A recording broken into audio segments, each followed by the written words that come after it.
Nah, hari ini kita akan membedah sebuah pergeseran tektonik dalam tata kelola negara kita yang berakar pada amanat Undang-Undang Nomor 23 Tahun 2014, spesifiknya kebijakan pelimpahan wewenang pengelolaan pendidikan menengah, yaitu SMA dan SMK, dari pemerintah kabupaten atau kota ke pemerintah provinsi. Dan ini bukan sekedar urusan ganti stempel di kop surat sekolah ya.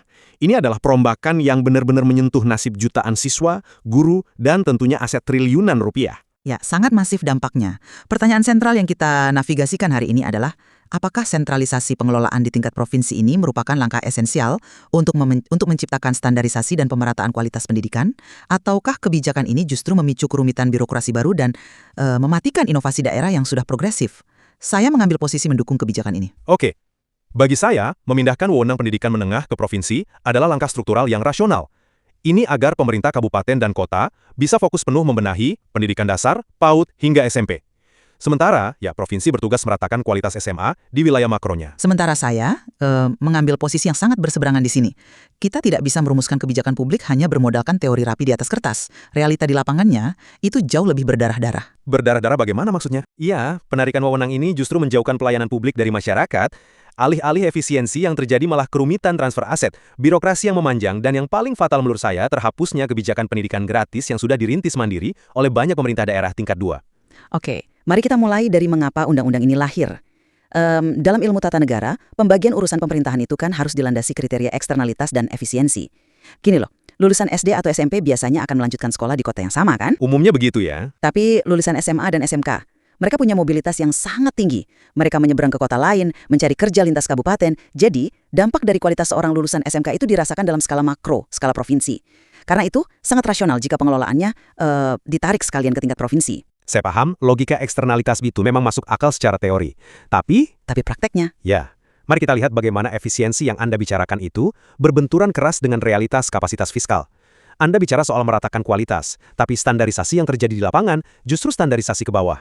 Kita menurunkan standar daerah yang sudah maju demi menyamakan dengan daerah yang tertinggal. Tunggu, bagaimana bisa Anda menyimpulkan ini menurunkan standar? Bukannya provinsi justru punya anggaran gabungan yang lebih besar untuk mendistribusikan fasilitas ke kabupaten yang tadinya miskin? Anggaran provinsi memang besar, tapi tanggung jawab mereka mencakup puluhan kabupaten dan kota sekaligus. Kita kembali ke contoh yang Anda sebutkan di awal tadi, Surabaya dan Blitar. Iya, kasus sekolah gratis. Betul. Sebelum Undang-Undang 23 tahun 2014 ini diimplementasikan, kedua kota ini sudah punya kebijakan yang disebut BOPDA, Bantuan Operasional Pendidikan Daerah. Ini murni dana dari APBD kota yang mengcover semua biaya sekolah yang nggak tertutup oleh dana BOS dari pusat. Hasilnya, sekolah gratis total. Oke. Lalu wewenangnya ditarik ke pemerintah Provinsi Jawa Timur. Pertanyaannya, apakah provinsi punya kapasitas fiskal untuk memberikan BOPDA sebesar Surabaya ke seluruh wilayah Jawa Timur? Enggak kan? Dan karena provinsi tidak sanggup membiayai seluruh wilayah secara gratis, mereka terpaksa memungut biaya kembali. Tepat sekali.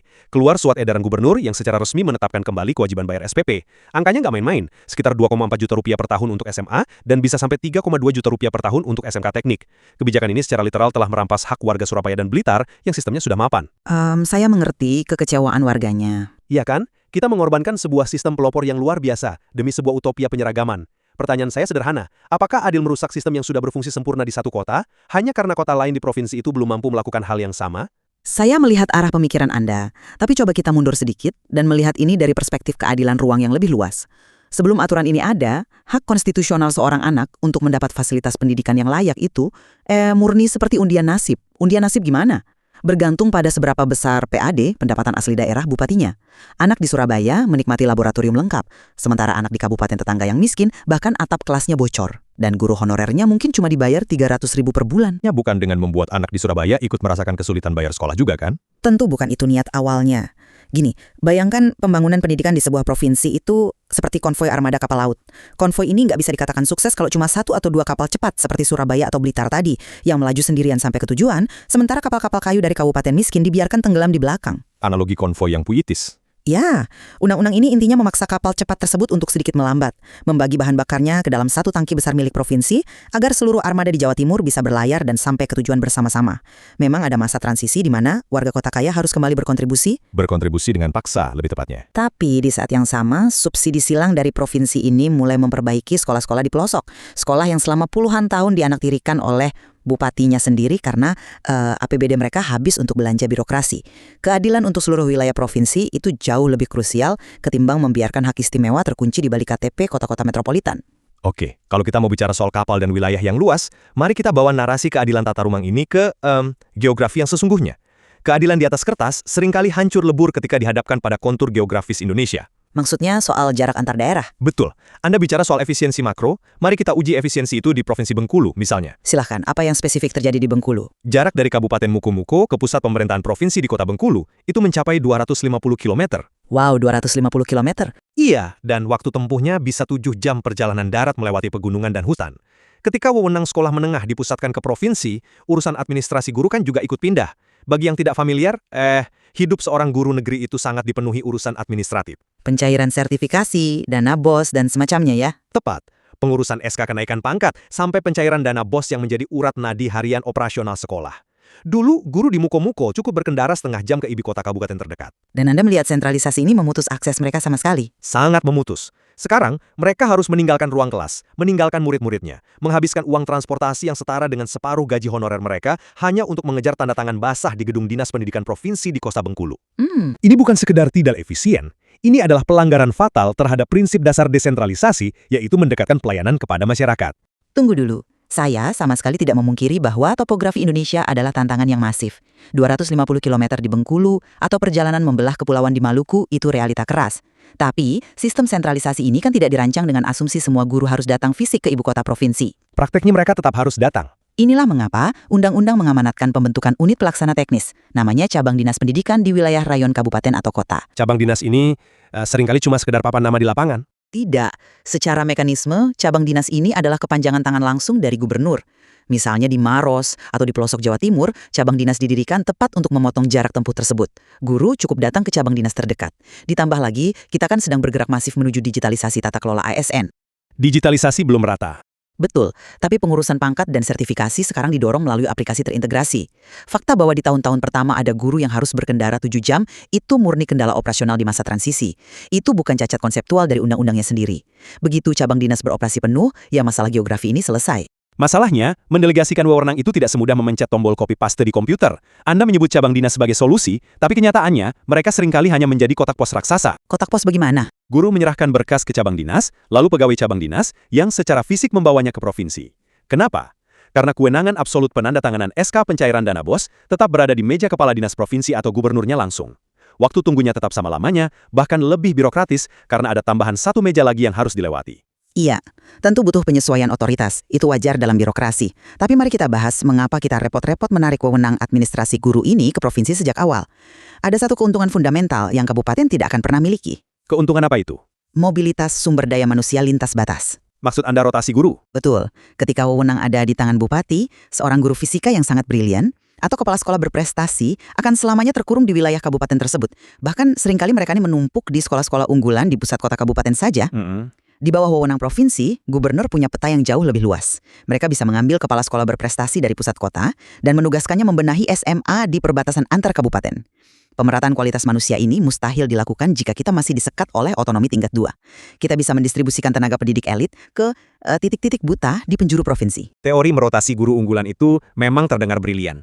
Tapi ingat, memindahkan manusia dan entitas institusi sekolah itu tidak seperti menggeser pot tanaman di pekarangan. Ini membawa kita pada krisis paling nyata dari kebijakan ini. Sesuatu yang di kalangan birokrat daerah dikenal dengan nama mimpi buruk P3D. Pengalihan personel, pendanaan, sarana, prasarana, dan dokumen. Tepat. Saya mengakui P3D adalah fase yang sangat berat. Tapi kenapa Anda sampai menyebutnya mimpi buruk? Karena data di lapangan membuktikan itu. Mari kita lihat Provinsi Lampung, atau Kabupaten Maros yang Anda sebutkan tadi. Ketika provinsi mencoba mengambil alih aset fisik sekolah dari kabupaten, proses sinkronisasinya benar-benar kolaps. Kolaps kenapa? Karena provinsi tiba-tiba menyadari bahwa puluhan bidang tanah tempat SMA dan SMK ini berdiri, ternyata tidak memiliki sertifikat legal atas nama pemerintah daerah. Sebentar, bagaimana bisa bangunan sekolah negeri berdiri di atas tanah yang tidak bersertifikat? Inilah realitas sosiologis yang tidak terbaca oleh pembuat kebijakan di pusat.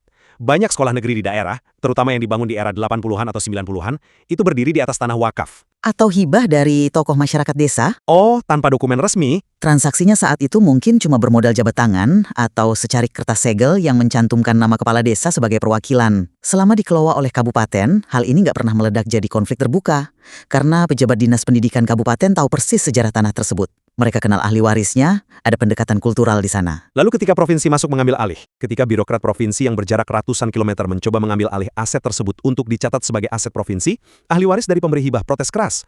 Mereka bilang, kami menghibahkan tanah ini untuk memajukan pendidikan desa kami, dikelola bupati kami, bukan untuk dijadikan aset milik provinsi. Jadi terjadi sengketa status tanah? Terjadi sengketa besar. Dokumen PTKD tidak bisa ditandatangani. Dan dampaknya merembet kemana-mana. Karena status asetnya menggantung, dana perbaikan gedung dari pusat nggak bisa turun. Memusatkan penyelesaian aset di tingkat provinsi justru membuat benang kusut ini semakin mustahil diurai. Menarik. Fakta yang Anda paparkan barusan ini sangat menarik. Karena menurut saya, kekacauan administrasi tanah dan dokumen yang hilang ini justru membenarkan poin utama saya secara absolut. Hah? Membenarkan bagaimana maksudnya?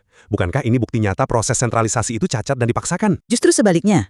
Fakta bahwa selama puluhan tahun ada tanah sekolah negeri yang masih atas nama pribadi atau cuma bermodal jabat tangan, itu membuktikan betapa amatirnya pemerintah kabupaten dalam mengelola aset negara selama ini. Jika bupati dan jajarannya adalah pengelola yang bertanggung jawab, nggak mungkin hal fundamental seperti legalitas tanah dibiarkan menggantung tak bertuan. Tapi itu kan bagian dari pendekatan kultural di tingkat lokal. Pendekatan kultural tidak bisa menyelamatkan aset negara jika suatu saat ahli waris menuntut tanah tersebut dan mengusir ribuan siswa dari gedung sekolah.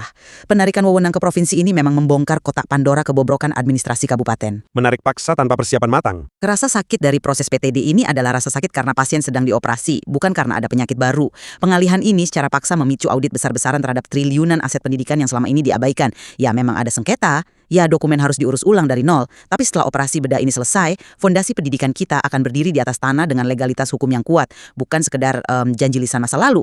Menggunakan analogi operasi bedah itu sangat berbahaya kalau Anda tidak melihat kondisi pasiennya yang kehabisan darah di meja operasi. Kehabisan darah? Anda menganggap sengketa dan dokumen diurus ulang itu cuma sekedar efek samping sementara. Tapi coba tanyakan pada guru-guru honorer di Maros yang gajinya terlambat berbulan-bulan karena urusan ini.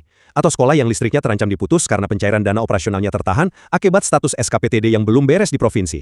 Ya, tentu ada jeda operasional. Pasiennya, yaitu proses belajar mengajar itu sendiri, terus mengalami pendarahan hebat. Sementara birokrat di provinsi masih sibuk mencari tahu cara ngurus sertifikat tanah. Saya mengerti empati Anda terhadap gangguan operasional tersebut. Saya sepakat, keterlambatan gaji adalah kegagalan sistemik yang nggak bisa dibenarkan. Tapi kita nggak bisa menghentikan sebuah reformasi struktural yang penting hanya karena kita takut pada proses transisi tata usahanya yang berantakan. Masalahnya, bukan sekedar takut pada tata usaha yang berantakan, ini soal siapa yang paling memahami ekosistem sekolah tersebut. Filosofi inti dari desentralisasi adalah bahwa pemerintah yang paling dekat dengan rakyatnya adalah yang paling tahu kebutuhan mereka. Tapi terkadang pemerintah lokal tidak punya kapasitas yang setara. Namun dengan menarik garis komando langsung ke ibu kota provinsi, kita memutus ikatan organik antara sekolah dan komunitas lokalnya. Inilah mengapa sempat ada gelombang penolakan keras, termasuk judicial review yang dilayangkan ke Mahkamah Konstitusi oleh aliansi elemen masyarakat dari berbagai kota. Mereka ini bukan sekedar bupati yang marah karena kehilangan proyek loh. Iya, ada komite sekolah juga di sana. Tepat, mereka adalah wali murid, komite sekolah, dan masyarakat madani yang merasa ruang kontrol mereka terhadap mutu sekolah anak-anak mereka direnggut paksa ke tempat yang jauh dari jangkauan mereka. Tentu saja, perombakan kekuasaan sebesar ini akan memicu resistensi. Itu adalah hukum alam dalam setiap kebijakan publik yang fundamental. Tapi mari kita tarik garis besar dari perdebatan kita ini. Pada akhirnya, kita dihadapkan pada sebuah pilihan prioritas. Oke, Saya tetap teguh pada posisi bahwa membagi urusan pendidikan di mana kabupaten fokus membenahi fondasi di SD dan SMP, sementara provinsi mengambil alih dan meratakan mutu SMA dan SMK adalah skema pembagian kerja yang paling rasional secara makro. meskipun harus mengorbankan sekolah gratis di beberapa kota progresif. Ya, kita memang harus mengorbankan sedikit ego sektoral dari daerah-daerah kaya. Kita harus berani melewati badai transisi birokrasi ini. Itu adalah harga yang sangat pantas dibayar demi menjamin satu prinsip esensial. Bahwa seorang anak yang lahir di kabupaten agraris berpendapatan rendah memiliki hak yang sama persis untuk menikmati fasilitas sekolah menengah yang bermutu, seperti halnya anak yang lahir di kota tambang yang kaya raya. Standarisasi ini bukan musuh kebebasan lokal. Ini adalah bentuk intervensi negara untuk memastikan keadilan bagi warganya. Dan dari kacamata saya, diskusi kita hari ini menelanjangi satu postulat penting dalam kebijakan. Bahwa niat baik untuk menyamaratakan kualitas di tingkat makro seringkali menjadi malapetaka di tingkat mikro. Kasus runtuhnya program sekolah gratis BOPEDA di Surabaya dan Blitar, birokrasi yang mencekik guru di pedalaman Bengkulu, hingga kekacauan transfer aset P3D menunjukkan bahwa pendekatan satu ukuran untuk semua itu rapuh. Jadi menurut Anda ini murni mendesentralisasikan masalah baru? Ya, sentralisasi seringkali bukannya memecahkan inefisiensi daerah, melainkan sekedar memindahkan ketidakefisienan itu ke pundak provinsi. Kita mematikan mesin inovasi lokal yang sudah berlari sangat kencang hanya demi menunggu sisa rombongan yang masih berjalan merangkak. Pemaksaan ini, jika tidak diimbangi kepekaan lokal, hanya akan menjauhkan sekolah dari denyut nadi masyarakat tempat ia berdiri. Ada satu hal yang saya pikir kita berdua temukan titik temunya dalam diskusi intens ini, yaitu soal elemen P3D. Pengalihan, personel, pendanaan, sarana prasarana, dan dokumen. Ah ya, P3D. Rasanya kita sepakat ya, bahwa mengubah teks hukum di gedung Mahkamah Konstitusi atau Senayan itu jauh lebih mudah dibandingkan mengeksekusi sinkronisasi data fisik dan manusia di lapangan sesungguhnya. Saya sepakat 100% untuk bagian itu. Elemen transisi administratif ini membuktikan bahwa memindahkan ribuan guru dan lahan sekolah bukanlah soal memindahkan angka di neraca keuangan. Butuh kerendahan hati dari birokrat provinsi untuk mau turun ke daerah dan kebesaran hati dari pihak kabupaten untuk merapikan asetnya demi hak belajar anak bangsa. Sinkronisasi data adalah leher dari seluruh kebijakan ini. Tanpa itu, teori eksternalitas yang Anda banggakan nggak akan pernah terwujud. Saya sama sekali tidak menentang kesimpulan tersebut. Kolaborasi tanpa ego sektoral antara provinsi dan kabupaten mutlak diperlukan. Bagi Anda yang menyimak diskusi kita, perdebatan hari ini menyisakan sebuah dilema fundamental dalam merancang tata kelola negara. Di satu sisi, kita mendambakan efisiensi birokrasi skala besar dan keadilan distribusi untuk daerah yang terpinggirkan. Namun di sisi lain, kita tentu tidak ingin niat baik pemerataan itu justru membunuh inisiatif dan kemandirian daerah yang sudah berhasil membuktikan dedikasi mereka pada warganya. Tepat sekali. Dalam dunia kebijakan publik, niat untuk memberikan yang terbaik seringkali harus berbenturan keras dengan realitas sosiologis dan batas-batas geografis di lapangan. Seberapa lambat kita bersedia menahan kapal tercepat kita demi memastikan tidak ada satupun kapal kecil yang tertinggal dan karam, itu adalah pertanyaan yang jawabannya harus terus dicari.